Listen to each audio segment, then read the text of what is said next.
Bonjour à toutes, bonjour à tous. Je suis absolument ravie de vous retrouver pour cette journée exceptionnelle sur cette antenne éphémère de Paris-Saclay Spring. Bonjour Marjorie Paillon. Bonjour Sandra Freeman, comment ça va? Mais très bien, et ça va aller de mieux en mieux tout au long de la journée qui va être longue mais dense et joyeuse. Absolument, parce qu'ici tout au long de cette journée, on est là ensemble toutes les deux pour vous accompagner et vous faire vivre l'innovation avec un grand I, puisqu'on est au cœur de l'endroit où l'innovation se passe en Île-de-France et en France tout court. On va mettre à l'honneur l'innovation française. On va parler food tech, mobilité, technologie numérique, green tech, mais aussi santé, biotech, tous ces secteurs stratégiques qui sont ici en effervescence et font de Paris-Saclay l'écosystème d'innovation numéro 1 en Europe. Et on va en parler, mais en plus on va le prouver et on va accueillir ici les plus grands pontes, que ce soit en effet, comme vous le disiez Marjorie, du quantique, food tech, de la 5G, des chercheurs, des décideurs, des investisseurs,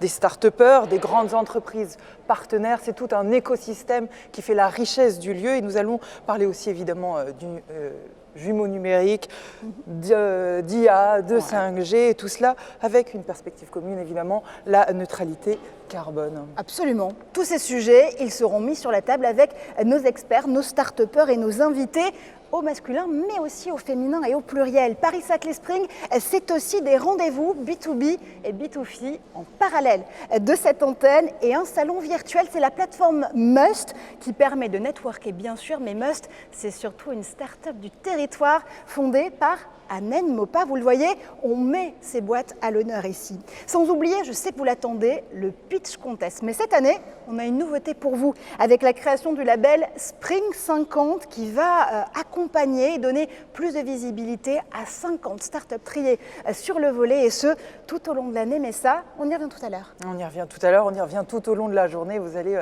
en découvrir de nombreuses absolument surprenantes. D'ailleurs, vous pourrez voter, on en reparlera ensemble. Mais je pense qu'on a déjà dit beaucoup de choses et on a tellement de choses à vous raconter encore qu'on va commencer à rentrer dans le vif du sujet maintenant. Pour lancer le coup d'envoi de cette édition exceptionnelle, retrouvons tout de suite le président de l'ENS Paris-Saclay, Pierre-Paul Zaliot, la présidente de l'Université Paris-Saclay, Sylvie Retailleau, ainsi que le président de l'Institut Polytechnique de Paris, Éric Labaye. Madame, messieurs, s'il vous plaît, venez nous rejoindre.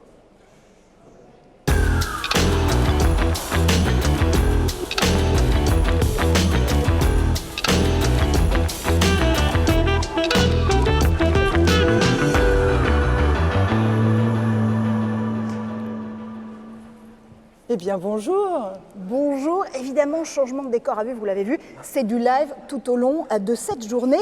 Et on démarre justement ces premiers propos introductifs, Sandra. Et oui, bonjour Pierre-Paul Zaliot. Bonjour. Merci de nous accueillir chez vous. Je vous en prie. Alors, on va essayer d'être à la hauteur de l'événement que vous nous confiez, qui est quand même de taille exceptionnelle. Qu'est-ce qui est majeur et structurant pour vous de lancer un événement comme Spring cette année ? Vous pouvez imaginer que pour un établissement d'enseignement supérieur et de recherche, de pouvoir accueillir un moment où se pensent, se réfléchissent, se rencontrent des acteurs qui vont être des start-upers, des financeurs, c'est quelque chose d'extrêmement important. Les ingrédients de Paris-Saclay, c'est l'idée que l'articulation de la formation supérieure universitaire, des grandes écoles, de la recherche, des entreprises est susceptible à la fois de créer de la connaissance et aussi de créer de l'innovation et de la croissance économique. Donc, d'une certaine manière, dans ce bâtiment, je ne sais pas si vos téléspectateurs voient l'atrium dans lequel il y a toutes les connaissances qui se rassemblent. Eh bien, le faire, c'est véritablement une opportunité exceptionnelle pour nous et j'espère aussi pour tous ceux qui en profitent. Et alors, à la suite de la pandémie cette année qu'on vient de traverser, est-ce qu'il y a une saveur particulière à essayer de réunir tout le monde autour d'un savoir? Et puis, est-ce qu'il y a une mission qui est encore plus affirmée aujourd'hui, peut-être? Ah oui, il y a un plaisir de se retrouver. Enfin, il se trouve que vous êtes, grâce à vous, enfin, je dirais, le moment de Spring, c'est au bon sens du terme, un côté printemps des retrouvailles. Donc ça, c'est quelque chose que vous faites parce que vous tombez dans le bon timing. Voilà, exactement. Et puis le point que je voudrais souligner, c'est que ce qui fait aussi la magie de Paris-Saclay, c'est que c'est précisément un lieu, pas seulement où les gens sont juxtaposés, mais aussi un lieu où les gens travaillent ensemble, où les acteurs travaillent ensemble, les hommes, les femmes, les étudiants, les chercheurs, les entrepreneurs.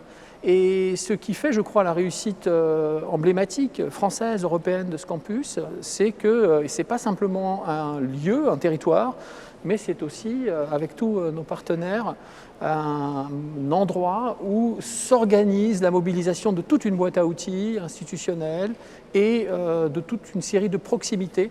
Un point sur lequel moi je voudrais insister, qui est une idée à laquelle je crois beaucoup, c'est que la création d'entreprises et la création de richesses et de valeurs à partir de la recherche scientifique et de la formation, ce n'est pas simplement d'exploiter de bonnes idées et de les mettre sur le marché, mais c'est de faire circuler en permanence, non pas exploiter la recherche fondamentale par la recherche appliquée puis le marché, mais véritablement explorer ensemble. Et pour explorer ensemble, eh bien, il faut vivre ensemble. Et donc, c'est ça qui s'appelle un milieu innovateur. Absolument. J'ai une dernière petite question que j'ai envie de vous poser. Aujourd'hui, il va y avoir à peu près 70 intervenants sur ce plateau. C'est d'une richesse et d'une densité rare. Qu'est-ce que vous attendez de ceux qui nous regardent ? Qu'est-ce que vous avez envie qu'ils retiennent de cette journée, même si elle n'a pas commencé? C'est quoi notre mission, à Marjorie et moi, pour que ça ait fonctionné? Écoutez, moi, pour diriger un établissement qui forme des jeunes filles et des jeunes gens qui sont des futurs scientifiques ou des futurs chercheurs, c'est justement l'idée que les opportunités sont très au-delà des simples apprentissages académiques ou des simples perspectives de carrière académique et qu'on peut construire, voir, ressentir toute une série d'opportunités pour leur propre carrière. On forme ici la jeunesse de demain dans les meilleures institutions, on les sélectionne, on les accompagne, on les forme. Et je pense que c'est ça ce dont j'attends qu'ils puissent bénéficier, c'est ce sentiment-là. Merci à vous. Je vous en prie. Merci beaucoup. Je crois qu'on a la fiche de poste. Ça y est, tout est cadré.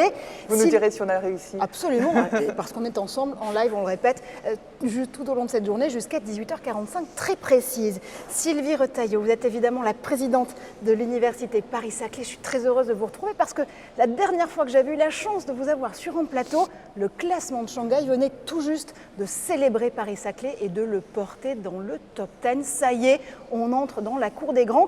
Qu'est-ce qui s'est passé depuis ? Plein de choses, à part la Covid. Donc plein de choses. La construction de notre université avec les partenaires qui sont présents sur Spring, Paris-Saclay, Innovation.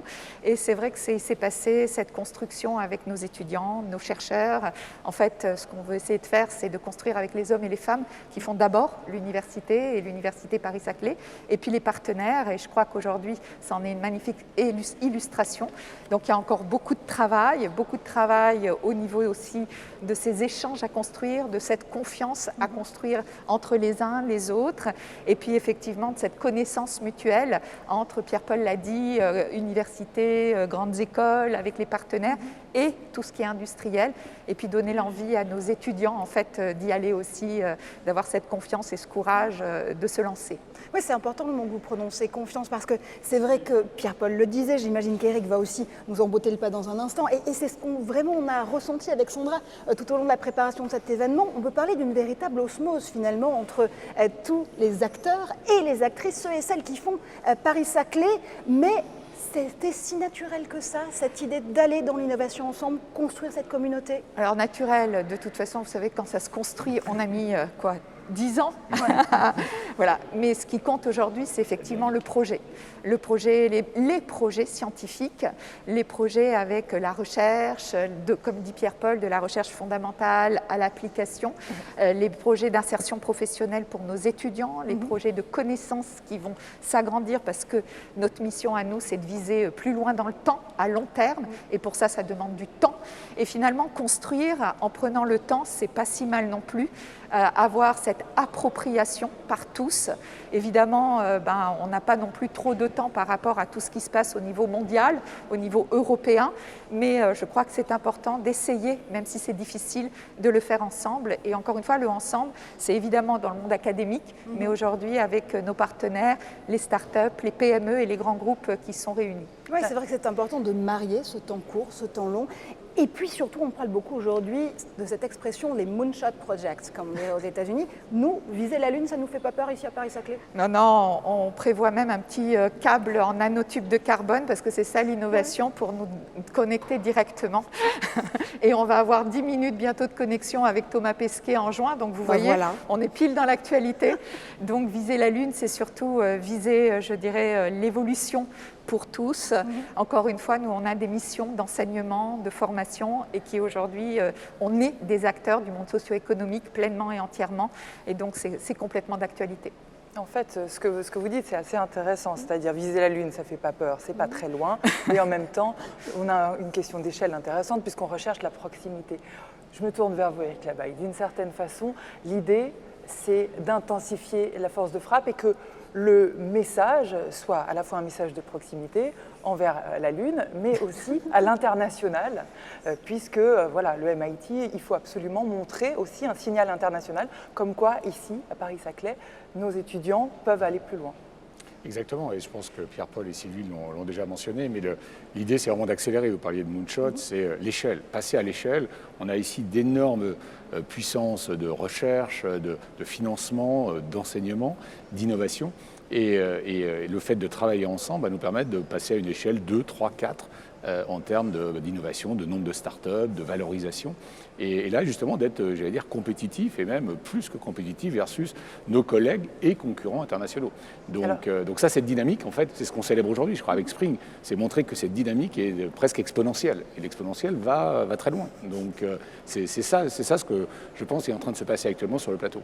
Et alors là, on le fait lors de cet événement parce que ça a une valeur symbolique très forte.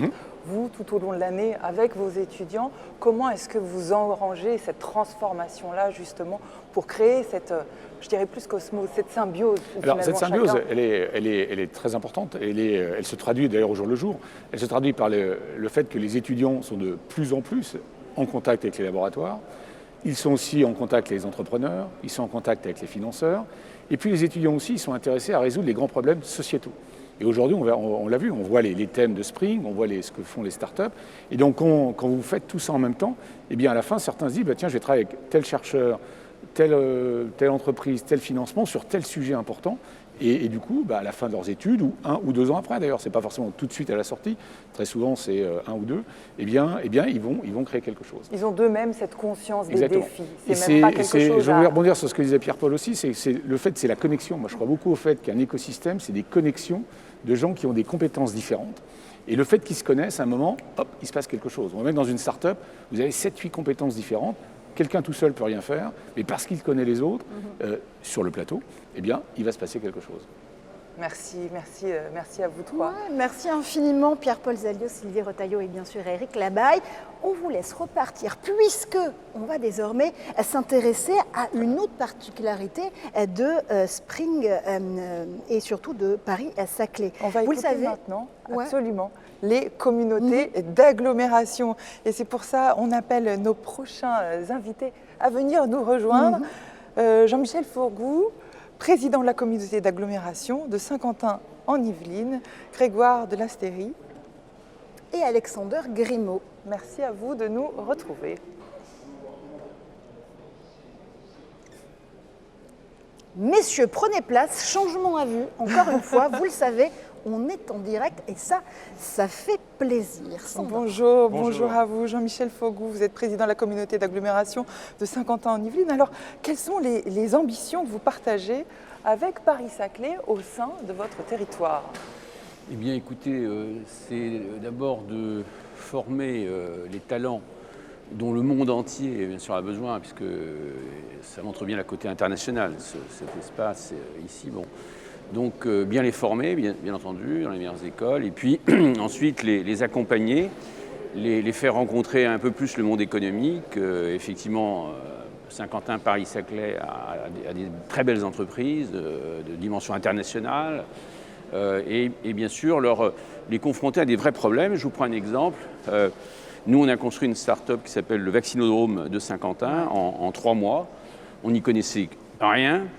On est allé chercher des médecins, des infirmières, des épidémiologistes, des infectiologues. Et on a commencé, on a passé 100 000 vaccins aujourd'hui. Et maintenant, on doit construire une biobanque, parce que dans 6 mois, on fait quoi avec ce vaccin quand il a plus d'effet? Donc il faut bien faire, et on va faire un système de santé prédictive avec l'ensemble, bien sûr, des laboratoires de Saint-Quentin, de Paris-Saclay, avec l'ensemble des acteurs économiques, des chercheurs, et on va les mettre dans notre incubateur à Saint-Quentin pour essayer de sortir un produit, bien sûr, de santé prédictive. Voilà un exemple de à quoi sert tout cet écosystème de Paris-Saclay. Vous voyez, Regardez, mais venez, descendez nous voir si Ouais. vous voulez plutôt, non? Si vous voulez nous parler. Je ne sais pas. En tous les Mais cas, c'est c'est très beau. joli. C'est C'était très une beau. façon de vous Ouais. accueillir. Dites-nous ce que vous expliquez, ce que vous expliquez à l'instant, Jean-Michel Faurouz. Est-ce que c'est vous qui l'initiez? Comment est-ce que ça fonctionne, cette interaction entre le territoire et Paris-Saclay en soi? D'abord, dans notre conseil d'administration, on a des conseillers régionaux. Ce jeune homme en fait partie d'ailleurs, en tout cas des conseillers régionaux. On a des conseillers départementaux, avec un département aussi très actif, une région très active, avec des entreprises, bien sûr, avec des liens, avec des réseaux d'entreprises, avec des réseaux de chercheurs, les universités que nous avons dans Paris-Saclay, dont celle de Saint-Quentin. Ouais. C'est toute l'équipe, bien sûr, de chercheurs et de médecins qu'on prend à Saint-Quentin pour ce projet, cette start-up qui a déjà réuni 500 personnes en 3 mois, vous voyez, et qui a déjà soigné, entre guillemets, vacciné 100 000 personnes. Et maintenant, il faut aller plus loin, et ça se fait tout seul. Les chercheurs disent, mais bon sang, on voit, maintenant on comprend, et vous voyez, c'est une espèce de dynamique de la recherche, et c'est au cœur, bien sûr, de Saint-Quentin-Paris-Saclay. C'est un bel exemple de savoir aller chercher les compétences, les accompagner, leur donner quelque chose d'encore plus concret, les pousser, les stimuler, leur donner envie, leur trouver des financements, leur simplifier la vie parce que le monde administratif, les règles sont très compliquées, leur simplifier la vie, Ça, tout le monde est pas leur d'accord. faire perdre de temps. Et c'est pas la moindre des choses d'ailleurs. Merci Jean-Michel Faurouz. Simplifier les process, donner l'envie Simplifier les d'avoir process. envie, si on vous entend bien. Voilà. On va se tourner tout de suite vers le président de la communauté d'agglomération Versailles Grand Parc, François de Mazières. Bonjour à vous, merci d'être avec nous en duplex, parce que c'est vrai qu'avec des territoires comme le plateau de Satory ou Vélizy, Versailles Grand Parc participe pleinement à l'émancipation de l'écosystème Paris-Saclay, non? Oui, tout à fait. Et je sais que mes collègues, si vous voulez, ce qui est d'ailleurs sympathique, c'est que l'on puisse travailler ensemble sur ces sujets. C'est vrai que Versailles, c'est un nom qui est très connu dans le monde pour son château, c'est une référence culturelle. Et je crois qu'on fait sur ce territoire, vous avez tout. Vous avez la capacité de recherche, avec aujourd'hui ce nombre très impressionnant des grandes écoles de l'université. Vous avez les entreprises sur la seule intercommunauté de Versailles-Grand Parc. Vous avez 5% de capacité de la R&D nationale et je crois 4% sur l'ensemble du territoire de Versailles-Saclay-Saint-Quentin. Et donc là, il y a une capacité exceptionnelle de visibilité internationale. Et nous insistons beaucoup sur cet élément ainsi que sur la qualité de vie. Parce que si on vient ici, si on vient à Saclay, si on vient à Saclay-Versailles, c'est parce qu'on sait aussi que c'est agréable d'y vivre. Sur le plan de la recherche, parce qu'aujourd'hui nous parlons aussi à destination des entreprises. Versailles, intercommunauté de Versailles-Grand Parc, est très axée sur les mobilités innovantes. Nous avons la chance d'accueillir le Mobilab, qui est un accélérateur aussi de nombreuses entreprises de recherche. Nous avons également la chance d'avoir des entreprises qui ont développé un pôle de recherche. Je pense évidemment à Air Liquide, je pense à Dassault Systèmes. Tout ceci est vraiment un potentiel très riche, industriel, pour la recherche. Et puis, vous avez aussi une initiative sur notre intercommunauté universitaire avec le Versailles Space Lab, et qui est, je pense, une initiative très intéressante pour la nouvelle génération, mener des projets scientifiques, techniques, avec des étudiants et des étudiants. Voilà, donc, on a un ensemble, je pense, exceptionnel en termes d'attractivité, et sur notre intercommunauté, des initiatives à destination des entrepreneurs et des entreprises étudiantes. François de Mazières, merci infiniment d'avoir été avec nous en duplex. Vous le disiez, cette joie de vivre et ce bien-être sur Paris-Saclay, on est même accueillis en fanfare avec des confettis. Mais oui, mais et ça, c'était pas prévu. Pourtant, on a prévu beaucoup de choses. Grégoire de la Série, bonjour. Bonjour. Alors vous êtes le président de la communauté d'agglomération Paris-Saclay. En ces temps de relance économique, on a bien vu l'année qu'on vient de traverser, la période dans laquelle on est, l'innovation, la résilience sont les clés absolument de la relance aussi d'un territoire. Exactement. Et tout d'abord, moi, je veux dire, je suis très heureux d'être présent pour cette nouvelle édition de Spring Paris-Saclay. On avait tous été très tristes l'année dernière que l'édition ne puisse pas se tenir. Il y avait eu un grand succès en 2019, plus de 2000 personnes. Aujourd'hui, je sais que nombreux sont ceux qui sont connectés pour nous suivre à distance. Tout autant. C'est un vrai plaisir d'être présent aujourd'hui au sein des très beaux locaux de l'École normale supérieure de Paris-Saclay. Les clés de l'innovation, elles sont multiples, mais il y a des ingrédients qui marchent à chaque fois. Déjà, il y a la mise en réseau. Pour avoir un écosystème de l'innovation, il faut mettre en réseau des chercheurs, des étudiants, des entrepreneurs, des investisseurs. Et en ça, ce qu'on fait aujourd'hui, l'événement Spring, c'est le symbole de ce qu'est cette mise en réseau. Et ça correspond tout à fait à l'ADN du territoire que j'ai la chance de présider. Pourquoi ? Parce que c'est pour créer, il faut pouvoir sortir de son bureau, discuter avec l'entreprise d'en face, avec le laboratoire d'à côté, avec l'étudiant qui est doctorant en une matière un petit peu particulière et qui a une idée folle mais qui rapidement se concrétise. Et c'est exactement l'ADN de notre territoire. Et donc c'est pour ça que ce premier ingrédient de l'innovation, il est essentiel. Le deuxième ingrédient, c'est d'avoir un contexte institutionnel qui permette à l'innovation d'exister. Et ce contexte institutionnel, j'ai aussi la chance ce matin de représenter notre présidente de région, Valérie Pécresse, et à ce titre, elle voulait dire un mot et s'adresser à tous les participants pour leur dire que la région est extrêmement moteur par rapport à Paris-Saclay, parce que pour la région, Paris-Saclay, c'est à la fois une évidence et c'est aussi un symbole de l'innovation francilienne, de l'innovation française. De nombreux dispositifs existent. Je pense au dispositif InnovUp, c'est 50 millions d'euros qui sont directement fléchés pour nos PME, mais la présence de la région sur notre territoire est très forte, que ce soit avec le programme Passerelle, que ce soit avec ce qu'on appelle l'IPHE, l'incubateur pépinière hôtel d'entreprise, le playground qui sort de terre. Avec tous ces dispositifs, voilà, le message de la région, c'est on continuera à être aux côtés de celles et ceux qui créent sur Paris-Saclay. Vous avez confiance en l'avenir, vous dites en réalité. Alors, vous continuerez, vous avez confiance en l'avenir. On a confiance en l'avenir. Et d'ailleurs, et si je peux terminer par là, les grandes entreprises ne s'y trompent pas et elles viennent sur Paris-Saclay.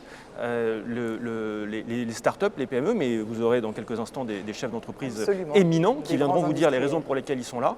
Et en janvier dernier, le 21 janvier dernier, le président de la République est venu à Palaiseau pour annoncer le plan quantique et il a dit ces mots, il a dit il se passe ici quelque chose d'unique. Et de nombreux chefs d'entreprise ne s'y trompent déjà pas et sont présents. Et le message que je veux adresser à tous les autres qui se posent la question de Paris-Saclay, c'est venez. On vous attend à Paris-Saclay, c'est le moment, il y a des offres immobilières qui sont de qualité, il y a des offres servicielles qui sont fortes, il y a un écosystème de la croissance, il y a un écosystème de l'innovation. Bref, venez à Paris-Saclay, c'est le moment d'investir, on compte sur vous. Entendu, merci Grégoire. Ouais, venez à Paris-Saclay, puisque cet écosystème concentre 40% de la recherche en Île-de-France. Monsieur le sous-préfet de Palaiseau, Alexandre Grimaud, merci d'être avec nous. Je vous voyais acquiescer, évidemment, à tout ce qui était en train d'être dit, parce que c'est vrai que Paris-Saclay, c'est aussi un projet phare de l'État dans le cadre de la loi sur le Grand Paris. C'est un modèle de développement urbain, mais qui allie aussi environnement, qui allie mixité, qui allie proximité. Mais je crois que ce n'est pas seulement les seuls ingrédients, si j'ose dire, pour que cette comité d'innovation prenne. En effet, on est à 11 ans de cette grande loi, la loi du Grand Paris, et à 2 ans d'une réactualisation de la stratégie ici de l'État sur ce plateau de Saclay, ce cluster qui va bien au-delà ici juste de cette agglomération Paris-Saclay, qui va jusque dans le territoire des Yvelines, et sur lequel l'État a une ambition forte. Il y a 2 ans, Michel Cadot, préfet de région, a réactualisé cette stratégie et aujourd'hui, nous voyons un certain nombre d'achèvements se réaliser. Bien sûr, l'école normale supérieure, on a AgroParisTech pas très loin. Et puis nous voyons sur Palaiseau, sur Orsay, sur l'intégralité de ce plateau, la ligne 18 commencer à s'installer avec des travaux qui sont engagés, ou encore des éléments très structurants comme un hôpital qui bientôt vont ici voir le jour sur Orsay. Je voulais dire que cette stratégie d'innovation, cette ambition ou cet écosystème, les élus l'ont redit, cet écosystème très fort fait que nous avons une ambition qui est tournée à la fois sur la recherche, sur l'innovation, sur l'arrivée d'un certain nombre de structures, d'entreprises majeur sur le territoire. Et nous voulions réaffirmer cela aujourd'hui dans un événement structurant comme Spring.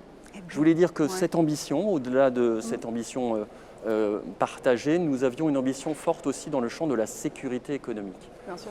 Nous allons, avec les élus, travailler sur un contrat local de sécurité, un contrat local de sécurité sur ce territoire, où nous avons identifié qu'il pouvait y avoir des risques en matière d'appropriation, d'attaques cyber ou d'autres typologies de difficultés. Nous avions envie, l'État et les collectivités, de travailler sur un contrat, une ambition forte dans le champ de la sécurité économique, qui est notre prochaine étape dans le territoire et dans l'écosystème du plateau de Saclay. Oui, c'est important puisque, vous le savez, le gouvernement a lancé plusieurs grands plans. Le plan quantique, on en parlait il y a une seconde, le plan IA, mais aussi le plan cybersécurité, dont le campus s'incarnera à la Défense, mais qui rejaillit évidemment, qui s'incarne dans tout le Grand Paris. On le voit encore ici avec vous, monsieur le sous-préfet, à Paris-Saclay. Et cette capacité justement d'innovation de Paris-Saclay, eh bien, elle offre son rayonnement, vous l'avez compris, à l'Île-de-France, mais plus globalement, c'est un signal fort pour l'industrie française au niveau de l'Europe, voire à l'international, en attirant des investisseurs, des entreprises, des PME ou des grands groupes. On va les entendre aujourd'hui, bien sûr, mais d'abord, Bruno Le Maire, le ministre de l'Économie et des Finances, souhaitait pouvoir mettre en lumière cet écosystème et l'importance qu'il a pour notre économie. Écoutez-le. Mesdames et messieurs, je regrette de ne pas pouvoir être avec vous aujourd'hui, mais je tenais à vous adresser quelques mots pour cette 4e édition du Paris-Saclay Spring. D'abord, je voudrais saluer l'écosystème de Paris-Saclay et vous dire à quel point votre ambition doit être forte. Vous représentez déjà 40% de la recherche publique et privée de la région et 15% de la recherche publique et privée de l'ensemble du territoire. Le président de la République l'a rappelé lors de la présentation du plan quantique en janvier dernier. Paris-Saclay, c'est l'image de ce que nous pouvons réussir collectivement quand nous regroupons les meilleurs et que nous nous donnons de tous les moyens nécessaires. Les défis à relever sont absolument considérables, surtout au lendemain de cette crise. D'abord, il n'y aura pas de relance sans amélioration de nos capacités d'innovation. L'innovation est au cœur de la relance et elle sera au cœur du succès français. Nous avons donc mis en place 100 milliards d'euros de plan de relance, avec cette volonté au cœur de ce plan, favoriser l'investissement en France pour l'innovation, avec au moins 3 manières de procéder. La première, c'est de renforcer notre production et notre innovation dans des secteurs critiques. Qu'est-ce que la crise a montré? Que sur certains secteurs, nous étions vulnérables. La santé, l'agroalimentaire, la chimie, l'électronique, avec notamment les semi-conducteurs, les télécommunications.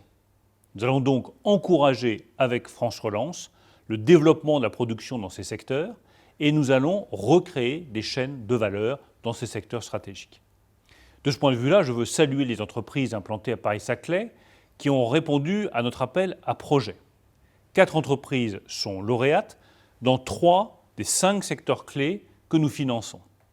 Je pense à Quandela dans le secteur de l'électronique, qui est stratégique dans la chaîne de valeur des technologies quantiques, Nanoé dans le secteur des intrants, Cell4Cure, qui est bien connu et spécialisé dans les médicaments de thérapie génique et cellulaire.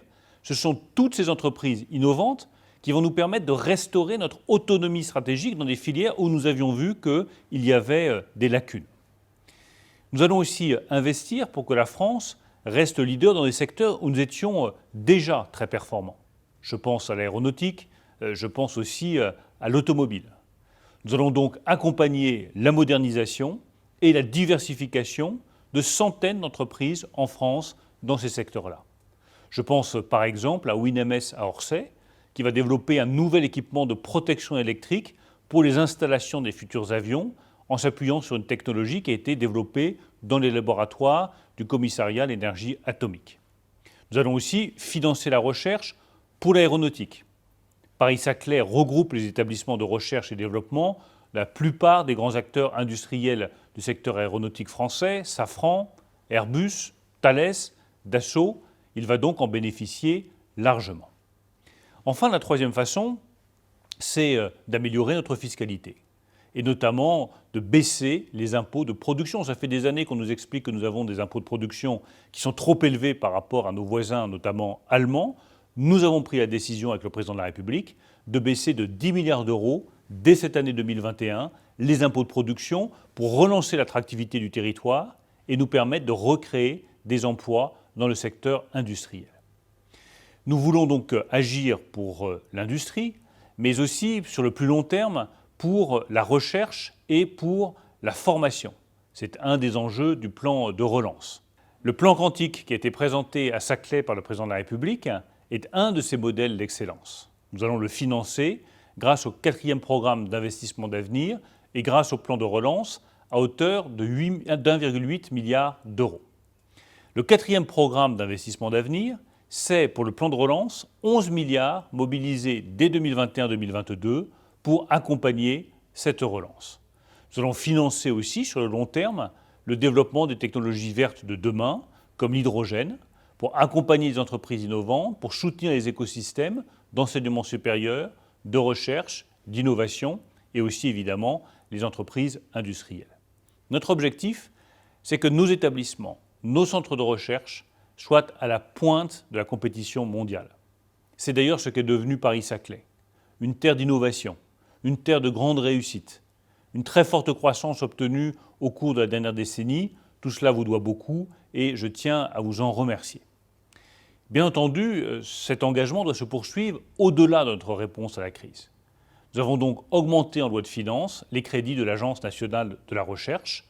Dès cette année, nous augmentons son budget de plusieurs centaines de millions d'euros grâce à France Relance. La Silicon Valley a réussi à devenir un symbole de l'innovation de pointe qui mêle établissements universitaires d'exception, entreprises dynamiques. Paris-Saclay doit faire aussi bien.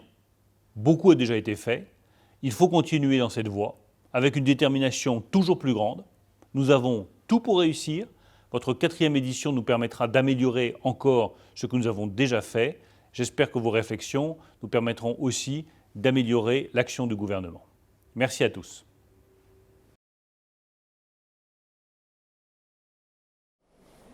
Et vous le voyez, Bruno Le Maire qui célèbre les succès de Paris-Saclay. Ça tombe bien parce que dans un instant, on va célébrer les artisans de ces succès.